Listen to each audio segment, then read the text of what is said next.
बिस्मिल्लाहिर्रहमानिर्रहीम इय्याका नअबुदु व इय्याका नस्तईन। तो गाइज़ हम ना टाइप ऑफ इंसिडेंट डिस्कस कर रहे थे। वो लास्ट सेकंड वीडियो थी, अब ये थर्ड वीडियो है क्योंकि वहाँ पे मेमोरी फुल हो गई थी मोबाइल की, तो वो कट हो गई थी। ठीक है, हम कर रहे थे I type, V type, Y type, shoulder incision, on scarf incision, skull और लोकल इंसिजन। ये चार टाइप्स हैं। आई टाइप मैंने डिस्कस कर दी थी, जो आपके ना चिन से लेके जो है ना प्यूबिक सिम्फिसिस तक आई की तरह हम एक लाइन लगाते हैं। ठीक है, वी टाइप इंसिजन में कुछ भी नहीं करना आपने। जो टेम्पोरल बोन होती है ना आपकी, अगर हेड एंड नेक आपने पढ़ा हो टेम्पोरल बोन, वहाँ पे एक प्रोसेस होता है मेस्टॉइड प्रोसेस। मैं आपको अगर दिखाऊं ये डायग्राम के अंदर, तो ये वाला आपको मेस्टॉइड प्रोसेस नज़र आ रहा है। ठीक है, यहाँ से दोनों साइडों से राइट और लेफ्ट से मेस्टॉइड प्रोसेस लेके आपके जो सीने वाली है ना हड्डी, जिसे हम स्टर्नम कहते हैं, आसान अल्फाज में बता रहा हूँ, तो वहाँ तक जो है ना हम एक वी टाइप जो है ना इंसिजन देते हैं। दोनों साइडों में मेस्टॉइड प्रोसेस से एक इंसिजन, एक इधर से एक इधर से, और मेनोब्रियम स्टर्न है कि जो है ना दरमियान तक जो लेके आते हैं हम, इसे हम कहते हैं वी टाइप इंसिजन। ये इंसिजन बेसिकली उन पर्सन में ये थे, यहाँ पे उन्होंने एक वर्ड लिखा हुआ है एस एक्सियल डेथ जो होती है ना इसके अंदर। अब ये डेथ कौन सी होती है? जिसके अंदर बॉडी जो है ना वो अब नॉर्मल ब्रीथिंग की वजह से, ऑक्सीजन की डेफिशिएंसी की वजह से जो डेथ हो जाती है, उन्हें हम कहते हैं एस्फेक्सियल डेथ। तो ये सारे की सारी बी टाइप है। नेक्स्ट हमारे पास है वाई टाइप इंसिजन। ठीक है, अब वाई टाइप जो होता है ना वो जिस तरह आई होती है ना बिल्कुल वैसे ही है, लेकिन ऊपर से जो है ना हम दो कर देते हैं उसे। ठीक है, मतलब आपने कहना है कि एंगल ऑफ मैंडिबल, आपका यानी जो लोअर जा है ना, ये होता है बॉडी, और ये यहाँ पे एंगल ऑफ मैंडिबल, दोनों साइडों से राइट और लेफ्ट जो अपना नीचे वाला जबड़ा है वहाँ से दोनों साइडों से ला के यूँ यूँ इंसिजन, और फिर नीचे आई की तरह लेके जाना है। इसे हम कहते हैं आई टाइप इंसिजन। मतलब angle of mandible four side से फॉरवर्ड डाउनवर्ड, और सुपरास्टर्नल नाच यहाँ पे जो होती है ना मेरुब्रियल स्टर्नम, उसके ऊपर ये नाच सी होती है जिसे सुपरास्टर्नल नाच कहते हैं। वहाँ से जाके फिर वही आई टाइप वाली इंसिजन हम आगे करते हैं प्यूबिक सिम्फिसिस तक। ओके हो गया, जहाँ पे दोनों हिप बोन्स आपस में ज्वाइन करती हैं ना, तो वहाँ तक। तो ये भी एस्फेक्सियल इंसिजन के अंदर दिया जाता है, जहाँ पे वो ज़्यादा अगर सवेयर हो जाए तो वो। अच्छा, इसके एडवांटेज क्या है कि ये ना हमें जो वाई टाइप जो है ना वो नेक की, क्योंकि ट्राइंगल ऑफ नेक जो है ना इसी के अंदर आ रहे हैं, तो नेक की स्टडी जो है ना उसके स्ट्रक्चर्स की, उसके मसल्स की स्टडी के अंदर ज़्यादा हेल्पफुल होता है, मोस्टली इन डाइसेक्शन हॉल में। ठीक है, नेक्स्ट है मॉडिफाई वाई टाइप या शोल्डर इंसिजन, यानी ये वाला शोल्डर इंसिजन या मॉडिफाइड टाइप इंसिजन। ये बेसिकली दो कर्व लाइन होती हैं from both shoulder tips to the anterior axillary fold below the nipple, meeting the straight incision in the mid line upon the pubic symphysis. नहीं समझ आई? मतलब आपका ये राइट वाला शोल्डर है ना, ये लेफ्ट वाला शोल्डर, इन दोनों की टिप्स से हम शुरू करते हैं। ठीक है, दोनों की जो शोल्डर आप अपने हाथ लगाएं तो जो एक्रोमियन प्रोसेस नज़र आ रहा है, tip of the shoulder. Just wait a minute, मुझे देखने दें। ये वाला, ये पेशेंट देख रहे हैं आप? ठीक है, इसकी छाती के ऊपर ये आपको एक वाई टाइप इंसिजन नज़र आ रहा है। ओके हो गया।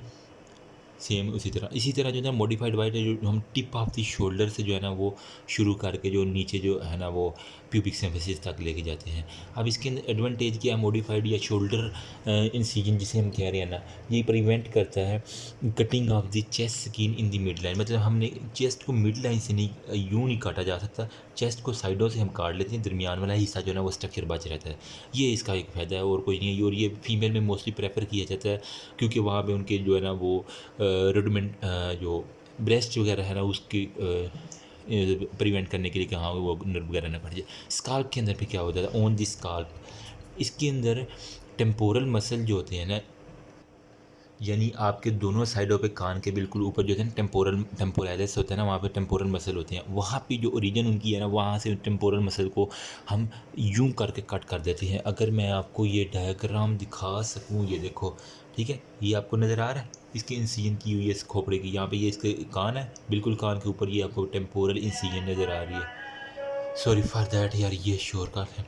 ठीक है, ये टेम्पोरल इंसिजन के लिए जो है ना ये सारे का सारा आपको नज़र आ रहा होगा। तो यही वो कह रहा है कि स्काल के ऊपर टेम्पोरल मसल को ना उसकी ओरिजिन के ऊपर जो है ना वो कट कर देते हैं।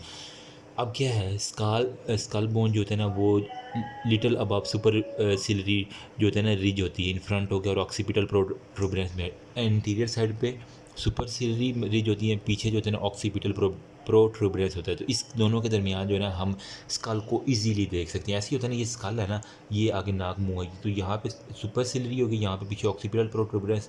तो हम जब यूँ काटेंगे ना, ठीक है, मतलब टेम्पोरलिस मसल को ये यूँ काट लें तो आपको जो जितने भी ये खोपड़ी के दरमियान है ना, ये जो चीज़ें हैं ये सारे की सारी नज़र आ जाएंगी। मतलब आपको स्कल कैप, जो मैं इसके कंसिडर करूँ ना, स्कल कैप आपको बेसिकली सारी की सारी नज़र आएगी। नेक्स्ट जो होता है ना, वो कह रहा है कि इंसिजन ऑन स्कल हो गया, first done with blade by electric cutter to open the skull हो गया। कोई भी इलेक्ट्रिक कटर या ब्लेड के ज़रिए हम खोपड़ी कोई चीर फाड़ कर देना तो उसके हम कहते हैं टू ओपन द स्कल। हमने स्कल को बेसिकली यूँ करके ओपन करना है ना, तो इसके अंदर जो भी डैमेज है वगैरह, वो हेमरेज है, वो देखने, तो इसे हम कहेंगे इंसिजन ऑन स्कल। नेक्स्ट है लोकल इंसिजन। तो लोकल इंसिजन में क्या है, done to remove the firearm reminder जो होता है ना, मतलब कि आम जो लेग के ऊपर या बाजू के ऊपर कुछ भी इस तरह की छोटी मोटी जो होता है ना, वो ओपनिंग के लिए, जिस तरह मतलब ओपन आर्म जो लोकली हम ओपन करते हैं ना, लोकल इंजरी जो स्पाइनल कार्ड हो गया, इसके अलावा ट्रॉमा हो जाता है किसी भी लोकल इंजरी के ऊपर, नाम ही ज़ाहिर है लोकल चीज़ों के ऊपर कोई ना कोई इंजरी हो गया, या फिर किसी भी इन्वेस्टिगेशन ऑफिसर्स की वजह से, या डेथ फ्राम कॉम्युनिकेशन, इस तरह की छोटी छोटी चीज़ें जो है ना वो लोकल इंजरीज़ के अंदर आ जाती हैं। ये था सारे का सारा हमारे पास इसके अंदर एक्सटर्नल एग्जामिनेशन। ठीक है, मतलब कि मैंने यहाँ पे बताया ना एक्सटर्नल एग्जामिनेशन ऑफ बॉडी, तो ये हमने सारे का सारा इसी तरह एग्जामिन करना है कि रिगर मोटिक्स को देख लिया, एज, सेक्स हो गया, ठीक है, एविडेंस ऑफ द इंजरी हो गया, थेरापी हो गया, वजाइना, नोज, एनएस, एयर वगैरह। इसके अलावा फिर ओपनिंग ऑफ द बॉडी को देख के फिर हमने जो मुख्तलिफ टाइप की इंसिजन कर ली। अब हमारे पास जो इंतहाई इंपॉर्टेंट है ना, वो है इंटरनल एग्जामिनेशन ऑफ, ठीक है, इंटरनल एग्जामिनेशन ऑफ बॉडी। तो ये जो होता है ना, हम बेसिकली 3 बॉडी के अंदर कैविटीज़ होती हैं, बच्चे को पता है, ठीक है। अब इसके अंदर जो है ना internal evidence of the injuries जो होती हैं ना, वो उसको हम नोट करते हैं, ठीक है। मतलब इंटरनल एविडेंस ऑफ इंजरी, इसको नोट करना है। इसके अलावा जितनी भी थेरापीज़ वगैरह हो चुकी हैं वो नोट करना है। इसके अलावा जो है ना वो जो सिस्टम है ना उसका बॉडी का, उसका रिव्यू करना है, जैसे कि कलर हो गया, ठीक है, शेप होगी बॉडी की, और इस तरह कंसिस्टेंसी ऑफ इंजरी होगी। इसके अलावा हमारा जो है ना वो इंटरनल एग्जामिनेशन का मकसद क्या होता है, स्पेसिमन की कलेक्शन के लिए। तो ये इसके जो है ना बेसिक मकसद है कि क्योंकि हम 3 कैविटीज़ को ओपन करते हैं, तो कैविटीज़ में सबसे पहले अगर मैं बात करूँ ना, तो वो थॉरैक्स होता है, एब्डोमेन होता है, और नंबर 3 पे जो मोस्ट इंपॉर्टेंट है ना वो ब्रेन है, छाती, पेट और दिमाग, छाती और पेट, ये 3 कैविटीज़ जो है ना उनको हम ओपन करके जो जो जितना भी अच्छा सा एग्जामिनेशन है ना वो हम कर लेते हैं। अब अगर मैं सबसे पहले थॉरक्स को ओपन करूं, मतलब शुरू में तो हमने थॉरक्स को ही ओपन करना है, तो हम कौन सी इंसिजन देंगे, आई टाइप इंसिजन देंगे, क्योंकि हमने थॉरक्स को यूं करके ओपन करना है, राइट वाला राइट साइड पे, लेफ्ट वाला लेफ्ट साइड पे। ओके, अगर आप डिपेंडिंग अपॉन इंजरी के, अगर हमने उसे वाई टाइप भी दे सकते हैं, ठीक है, या आपका मर्जी है। वो स्किन, सबक्यूटेनियस टिश्यू और soft tissue of the neck, chest जो होता है ना वो रिफ्लेक्ट कर लेते साइड पे, ठीक है। मतलब थोरैक्स की ओपनिंग में क्या होता है, वही यार फर्स्ट ईयर वाला ना, जो स्किन हो गया, सुपरफिशियल फेशिया हो गया, डीप फेशिया और मसल वगैरह को एक साइड पे कर लिया जाता है ताकि हम इजीली देख सकें। अब क्या करना है, कॉस्टोकॉन्ड्रल जंक्शन जो होते हैं ना वो उसको हम कट करते हैं। पहले जो है ना उनको साइड पे कर लेना है, मतलब कि रिफ्लेक्ट साइड कर लेना है, रिफ्लेक्ट असाइड नंबर 1 स्टेप पे। नंबर 2 पे हमने क्या करना है, जो कॉस्टोकॉन्ड्रल जंक्शन है ना, कॉस्टोकॉन्ड्रल जंक्शन, ठीक है, मतलब जो हमारे पास जो रिब है, रिब के साथ जो कार्टिलेज है ना, ठीक है, इस सारे को जो एक जंक्शन मिलाता है और फिर यहाँ पे स्टर्नम होती है ना, तो ये इस जंक्शन को हमने कट कर देना है, ठीक है, जो वो ऊपर नीचे मूवमेंट हो रही है उसको। उसके बाद क्या करना है, इंट्रोड्यूस करना है hand into the pleural cavities and took the body fluid in collection. मतलब ये कट करने के बाद हमने पसलियाँ कट कर दी ना, उसके बाद हमने हाथ अंदर डालना है और क्या करना है, प्लूरल कैविटी से जितना भी फ्लूइड, बॉडी फ्लूइड जो है ना, ब्लड, उसको हमने चुप करके कलेक्ट कर लेना है, ठीक है। उसके बाद जो है ना वो डिसआर्टिकुलेट करना है स्टर्नो क्लेविकुलर जॉइंट। मतलब हमने ये फ्लूइड निकाले, अब हमने स्टर्नो क्लेविकुलर जो होते हैं ना जॉइंट, उसको हमने क्या करना है, डिसआर्टिकुलेट करवा देना है। स्टर्नम और क्लेविकल, ये होते हैं ना स्टर्नम, यहाँ पे स्टर्नल नाच होता है, छोटे नाच होता है, यहाँ पे जाकर क्लेविकल आकर अटैच होती है। तो स्टर्नो क्लेविकुलर जॉइंट को पहले हमने कॉस्टोकॉन्ड्रल को किया था, अब हमने स्टर्नो क्लेविकुलर जॉइंट को डिसआर्टिकुलेट कर देना, मतलब उनको तोड़ मरोड़ के साइड में। अब क्या करना है, एग्जामिन करना है मेडिएस्टिनम को। ये जो जितने भी है ना स्टर्नम के ऊपर वाली बोन, इसे हम कहते हैं मेडिएस्टिनम, ठीक है। तो मेडिएस्टिनम को हमने एग्जामिन करना है कि यहाँ पे कोई खंजर वगैरह तो नहीं लगा हुआ, कुछ भी इंजरी, जो भी इंजरी है उसको अकॉर्डिंगली नोट कर लेना है। उसके बाद क्या करना है, कट करना है floor of the mouth along with inner side of the lower jaw and release the attachment of the tongue. हो गया, मतलब जो फर्श है ना, फ्लोर ऑफ माउथ, मुंह होता है ना ये यूं करके, ये अगर आंखें ये होंठ है तो यहाँ पे ये जो नीचे भी लोअर जा के नीचे जो है जितना भी जबड़ा है फ्लोर ऑफ माउथ, इसको कट करके ना यहाँ से लोअर जा और हमने जो भी ज़ुबान है ना उसको पकड़ कर यूँ खींच लेना है। समझ आ रही है ना मेरी बात? थोरैक्स का ये एग्जामिनेशन करने का बेहतरीन सा तरीका है। अब क्या करना है, ज़ुबान को बाहर निकालना है और उसको फेरेंक्स और लेरेंक्स के दरमियान जो है ना वहाँ से कट कर देना है। जब ज़ुबान कहते हैं ना तुम्हारी ज़ुबान खींच लूँगा मैं, तो वो वहीं से निकली आवाज़, टंग को बाहर निकाल के फेरेंक्स और लेरेंक्स के दरमियान जो है ना वो उसके बिल्कुल पीछे कट करना और उसकी जो भी अटैचमेंट है वर्टिब्रल कॉलम के साथ उसको रिमूव कर देना है। उसके बाद क्या करना है, कॉस्टो सर्वाइकल फेशिया और जो भी ब्लड वेसल है रूट ऑफ द नेक के अंदर उसको कट कर देना है। मतलब कॉस्टो सर्वाइकल फेशिया और क्या है, लार्ज ब्लड वेसल, ठीक है, उनको जो भी नेक के ऊपर आपको नज़र आ रही है ना उसको कट कर। अब कास्टो सर्वाइकल मतलब पसलियों से सर्वाइकल आपकी गर्दन तक जो भी सर्वाइकल फेशिया जा रहा है ना, जो कवर कर रहा है मसल को, उन सर को कट कर देना। उसके अंदर जो भी ब्लड वेसल आएंगे उसको भी पकड़ के यूँ, जिस तरह ज़िबा नहीं करती बकरे को वैसे कर देना है, एक किस्म का यूँ ही समझ लें, ठीक है। लेकिन वो नीटली किया जाता है, एवं नहीं तोड़ फोड़ के मार दे। उसके बाद क्या कहता है, टंग को होल्ड कर किया जाता है क्लॉथ पीसीज के अंदर, जो भी इसके अंदर क्या कहते हैं, मतलब कि ज़ुबान को एक कपड़े से पकड़ के ना ऊपर नीचे करके, तो जितने भी थोरैक्स के जो है ना वो ऑर्गन्स उनको हमने बारी बारी निकालना, हार्ट हो गया, लंग्स हो गया, उनको बारी बारी रिमूव करना। उसके बाद अब तमाम इस तरह को रिमूव करना है। अब जब भी थोरैक्स ओपन होगा तो हमने सबसे पहले रिब्स देखनी है, उसके बाद इंजरीज़ जो भी हैं एक्सटर्नल इंजरीज़ उनको देखना है, ठीक है। फिर हमने जो इंटरनल इंजरीज़ और जो भी इंजरी दूसरी ट्रैक करने वाली है ना, ठीक है, उन सब को हमने देख के ऐसा करना है। थोरैक्स को खोलना है, skin superficial facial deep facial side पे करके, उसके बाद कॉस्टो जो है ना कॉन्ड्रल जंक्शन वो कट करना है। उसके बाद हमने फ्लूइड निकाल लेना जितना भी है हाथ से। उसके बाद हमने स्टर्नो क्लेविकुलर जॉइंट जो होता है ना उसको डिसआर्टिकुलेट करना है। उसके बाद हमने क्या करना है, जो भी मेडिएस्टम के ऊपर स्ट्रक्चर है उसको सारे को अच्छी तरह जांचना है, कोई चोट लगी। उसके बाद हमने ज़ुबान को निकालना है, फेरेंक्स से और वर्टिब्रल कॉलम से रिमूव करना है। फिर ज़ुबान को पकड़ के कपड़े के साथ हमने जो भी आर्गन है ना, दिल हो गया, हार्ट हो गया, लंग्स हो गया, वो सारे के सारे रिमूव कर देने। ये छोटा सा एग्जामिनेशन है थॉरैक्स का, लेकिन बहुत इंपॉर्टेंट है। नेक्स्ट हमारे पास आ जाता है एब्डोमिनल एग्जामिनेशन।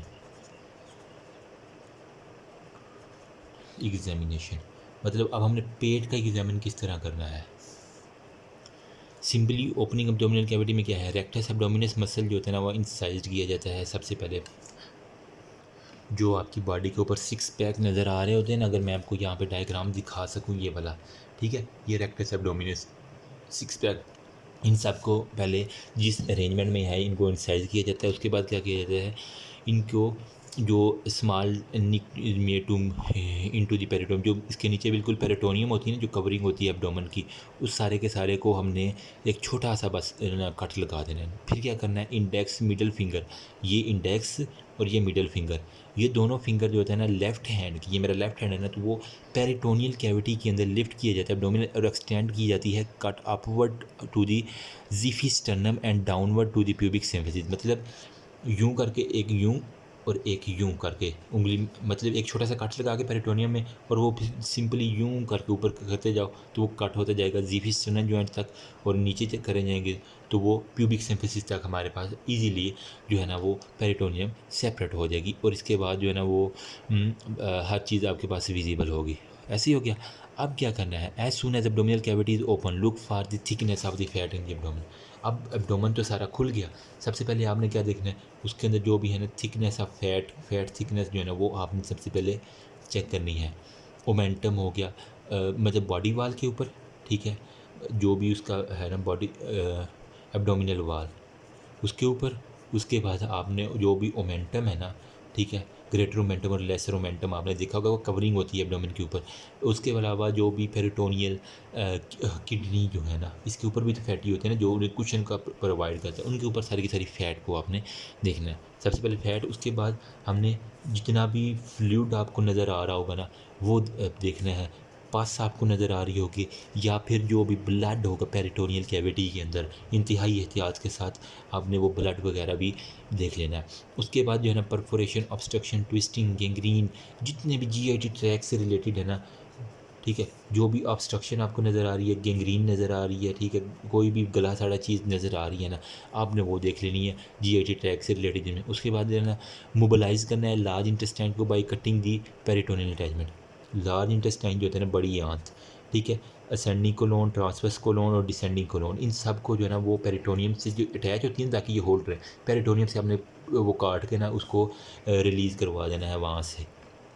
एक ये हो गया लार्ज इंटेस्टाइन। उसके बाद जो है ना milk content of the rectum जो होता है ना, वो क्या करता है, upward and cut between the two ligaments हो गया।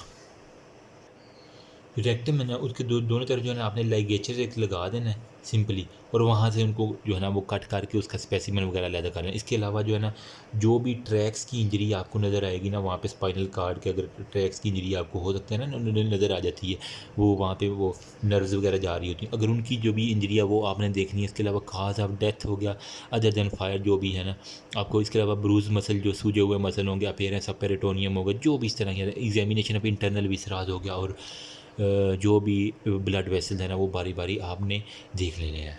ये था छोटा सा एग्जामिनेशन एब्डोमेन का। फैट के बाद फ्लूइड के बाद जीआईटी के बाद लार्ज इंटेस्टाइन, ट्रैक्स हो गया, फिर वो रेक्टम के जो है ना दोनों तरफ लाइगेचर लगा के वो रेक्टम मिल्क जो है ना वो रिमूव करवा लेना।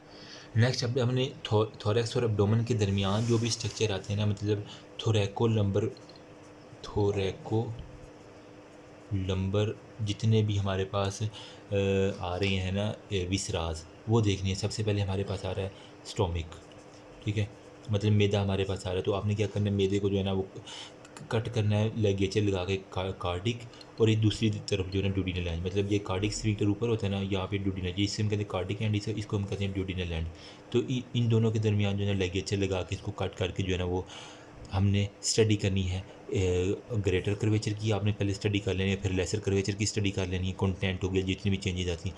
Smell the content of the abdominal organ, इसके अंदर जो भी एबनॉर्मल है ना उसको एक स्मेल भी उसकी बता देती है कि इसके क्या जहर था। कुछ जहर पॉइजनस होती है, जिस तरह कैरोसिन हो गया ना, तो वो अपनी ख़ास बदबू रखती हैं इस तरह की। इसके अलावा हमने क्या करना है, हार्ट को रिमूव कर लेना है, लंग्स को, लीवर को, स्प्लीन को, किडनी को, ठीक है। इस तरह सबको ना वो सेक्शन वाइज जो है ना वो राइट डाउन करते जाना है।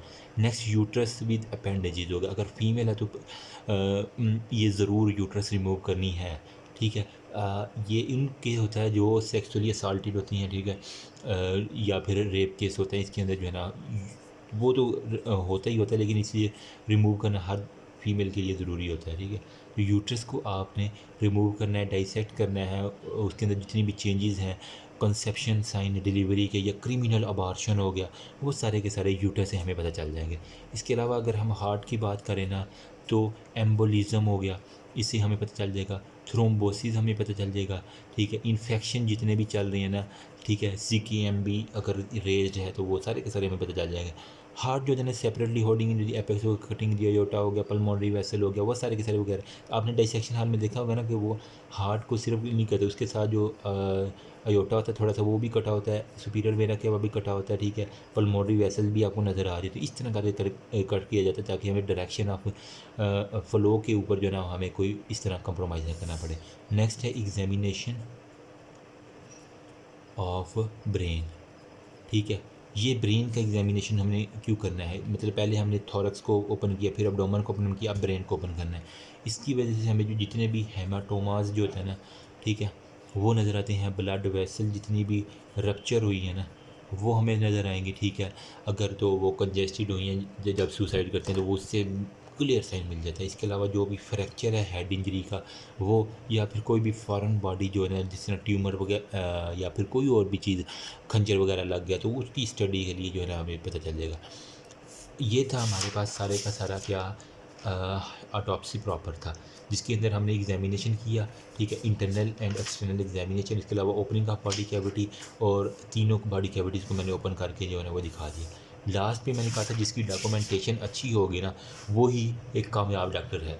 तो डॉक्यूमेंटेशन के लिए जो है ना यहाँ पे मैं अगर लिख दूँ डॉक्यूमेंटेशन, तो डॉक्यूमेंटेशन में आपने कुछ भी नहीं करना। मतलब रिकॉर्ड करना, जो जो आपने एग्जामिनेशन किया है ना उसको रिकॉर्ड कर लेना है, किसी भी चीज़ पे लिख लेना है।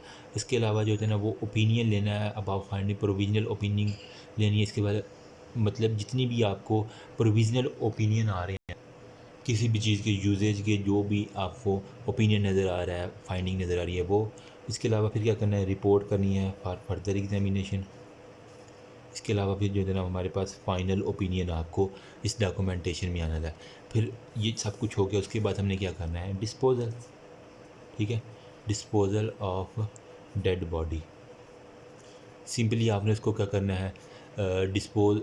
तो अब हो तो गया सर एग्जामिनेशन, उसकी जो है ना तदफीन करवानी है, ब्यूरल सारी की सारी सेरेमनी जो भी होती है वो करवानी है। अगर तो वो हिंदू है तो वो इंसरनेशन जो होता है ना, यानी वो आग शाग लगवा के, तो वो सारे का सारा। उसके अलावा टावर ऑफ साइलेंस हो गया, एनाटमी डाइसेक्शन में थ्रोइंग इनटू द सी हो गया, या उसे दफना दोगे, या फिर उसका जो है ना वो समंदर में मछलियों को खिलाना है, या जो भी करवाना है ना उसके साथ, वो आपका मसला नहीं है। वो अपने जो है ना वो डेड बॉडी की डिस्पोज ऑफ, ये सारे के सारे जो है ना वो बॉडी को डिस्पोज ऑफ करने के, या तो उसे दफना दो, या उसे आग लगवा दो, या टावर ऑफ साइलेंस के अंदर डाल दो, या एनाटमी डाइसेक्शन को दे दो, या फिर किसी समंदर में डाल दो। श्रीमेशन का एक लफ्ज़ लिखा हुआ है उसने, वो यानी कब्रिस्तान के अंदर वही तदफीन करवा देनी है, या इस तरह की चीज़ें छोटी छोटी होती हैं। तो गाइज़ ये था सारे का सारा एक ब्रीफ सा ओवरव्यू। ठीक है, rules and precautions in medico legal autopsy के अंदर बहुत इंपॉर्टेंट है, क्वेश्चन आया हुआ है लास्ट ईयर में पेपर्स के अंदर मैंने देखे हैं। ठीक है, अभी नेक्स्ट हम जो है ना वीडियो काफ़ी लंबी हो चुकी है, 20 मिनट की। Collection of specimen for further examination हमने देखना है कि हमने मज़ीद एग्जामिन करना है, तो उसकी कलेक्शन कैसे करनी है, उसके कौन कौन सी बोटल्स होती हैं, वो मैं नेक्स्ट वीडियो में डिस्कस करता हूँ। क्योंकि ये बहुत एक ना सूखा सा सब्जेक्ट है, तो बंदा खुद भी बोर हो जाता है अगर इंटरेस्ट ना हो। तो अपनी तरफ से कोशिश कर रहा हूँ अच्छा करने की, फिर भी अगर कोई डेफिशिएंसी हो तो यार खुद कवर कर लेना, या फिर कहीं आगे पीछे से देख दूँ के। Thank you so much. मुझसे कोई गलती हुई है तो कमेंट सेक्शन ओपन आप बता सकते हैं। अल्लाह हाफ़िज़।